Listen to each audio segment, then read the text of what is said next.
અજયભાઈ વિજયભાઈ કદાચ કારો કોટ મારી સિકોતરે પહેરાયો હોય એડવોકેટ નો સિક્કો મને મારી આલ્યો હોય વસ્તી કહેતી હતી પડી જા પડી નહીં જા શરૂઆત અમાથી છે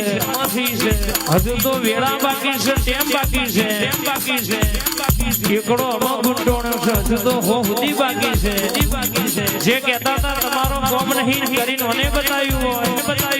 અન બરાબર બોલું એટલું પૂરું ના કરવું અને જેટલા બોલી જશે બરાબર બગડું ના કરી આલું તો દેહમાં મારી સિકોતર નું વ્યાન છે બાબો